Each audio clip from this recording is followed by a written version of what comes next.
wabarakatuh. Ketemu lagi sama aku Dewi di Bidan Praktek Online. Nah, kali ini aku akan bahas mengenai PMS. Jadi buat teman-teman cewek yang baru remaja ataupun memang yang sudah punya anak atau punya istri, silahkan deh kumpul-kumpul di sini. Kita bahas mengenai premenstruasi ini ya. Nah, biasanya kan ada beberapa gejala nih, itu menstruasi ataupun memang sedang menstruasi, dan nanti itu akan hilang apabila setelah menstruasi itu berakhir.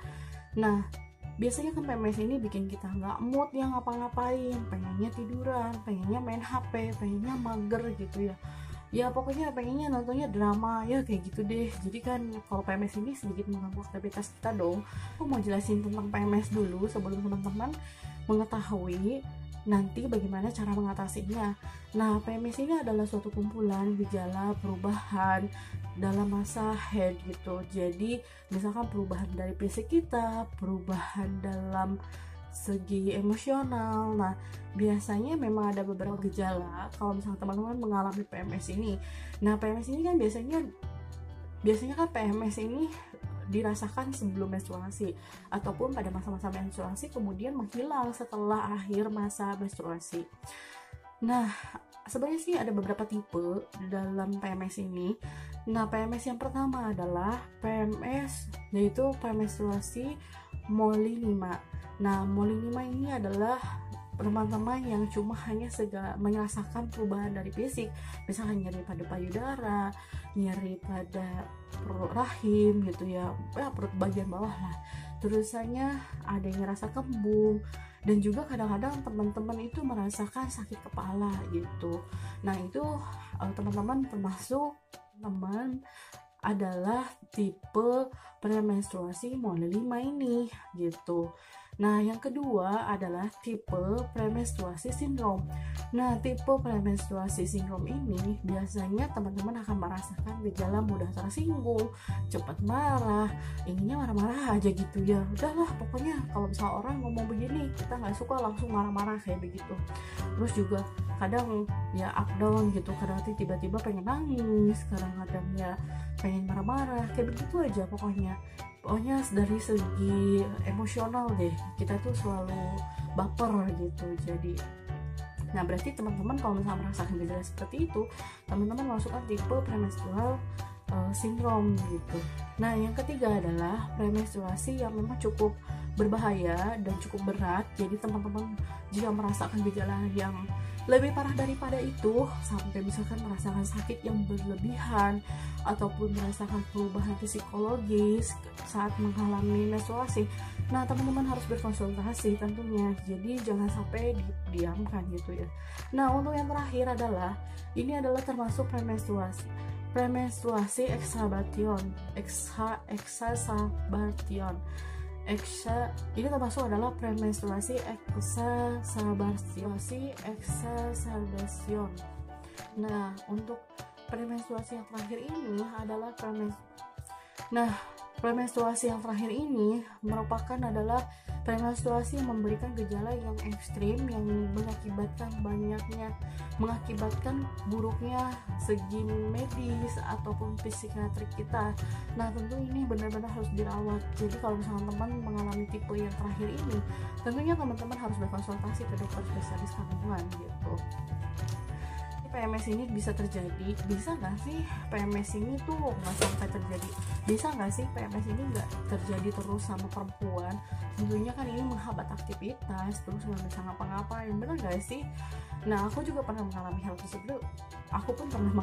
tersebut. Sehingga pekerjaan itu mungkin sedikit terbengkalai karena adanya rasa nyeri ataupun adanya perasaan yang tidak enak, sehingga aku harus meredam perasaan aku itu gitu, sehingga menghambat pekerjaan yang aku sedang kerjakan gitu kan. Tentunya buat teman-temanku tentunya buat teman-teman yang mempunyai aktivitas baik di rumah maupun di luar rumah, tentu ya PMS ini mengganggu ya. Nah, biasanya PMS ini terjadi apabila teman-teman ini mengalami defisiensi vitamin ataupun mineral, kemudian defisiensi itu kekurangan. Jadi teman-teman itu bisa jadi penyebab PMS ini bisa jadi karena teman-teman ini kekurangan vitamin, terus kekurangan mineral, kemudian juga adanya sistem saraf yang tidak baik gitu untuk menyalurkan hormon-hormon tersebut, ataupun darah yang kita alirkan itu kurang baik gitu. Kemudian kurangnya hipoglikemi, yaitu adalah teman-teman yang kerendahan gulanya. Nah biasanya itu juga mengakibatkan PMS. Terus yang selanjutnya itu adalah teman-teman kekurangan cairan, terus kekurangan progesteron, terus kelebihan prostaglandin, itu hormon-hormon yang seperti itu. Kemudian mungkin dari faktor lingkungan, faktor psikologis itu pun bisa mempengaruhi ya. Jadi PMS ini tuh benar-benar harus teman-teman jagalah. Kalau misalnya teman-teman sudah tahu penyebabnya, tentu teman-teman harus menjaga kesehatan. Kalau misalnya teman-teman sehat dalam segi tubuh yang lainnya, tentu teman-teman insya Allah tidak akan merasakan PMS ini gitu. Nah tentu aku punya cara dong, gimana caranya supaya teman-teman ini lebih bisa mengurangi PMS ini. Nah aku punya idenya nih, teman-teman harus rajin-rajin olahraga di saat menstruasi. Kalau misalkan ya, kalau kita dengarkan katanya kalau misalkan lagi menstruasi itu jangan terlalu banyak beraktivitas berat.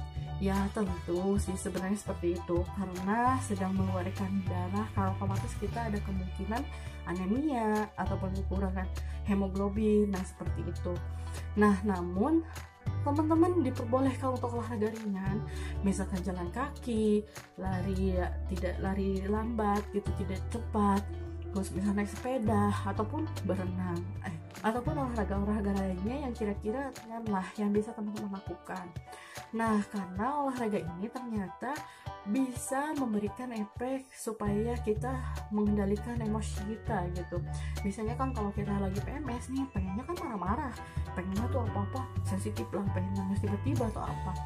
Nah ternyata kalau misalnya kita olahraga, tubuh kita itu akan mengeluarkan endorfin. Nah endorfin ini nanti akan memberikan rasa relaksi, rasa bahagia, rasa nyaman ke dalam tubuh kita, sehingga akhirnya kita pun merasa tenang, merasa ya pokoknya emosi itu akan lebih stabil lah gitu. Kalau misalnya kita mempunyai kita memiliki hormon endorfin ini gitu. Selanjutnya kalau misalnya teman-teman olahraga, tentunya ini akan mengurangi rasa nyeri pada perut gitu ya, karena kita bisa bilang yang tadi, karena saat olahraga kita mengeluarkan hormon endorfin. Nah hormon endorfin ini katanya hampir setara dengan morfin, sehingga akan mengurangi rasa sakit yang teman-teman rasakan gitu saat PMS itu gitu.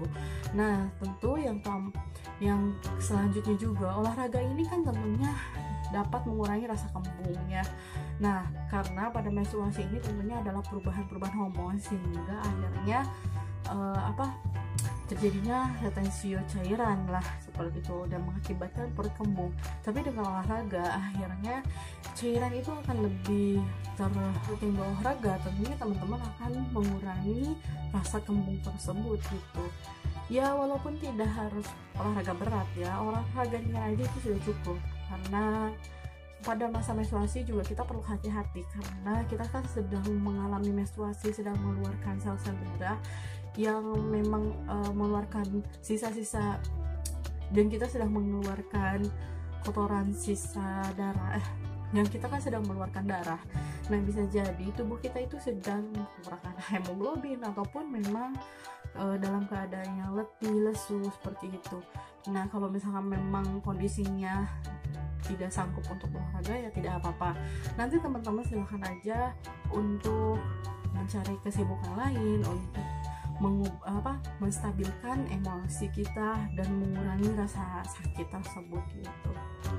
Jadi cuma itu aja yang bisa aku sampaikan. Semoga materi PMS ini bisa bermanfaat buat teman-teman semua, dan nanti bisa bermanfaat buat teman-teman semua.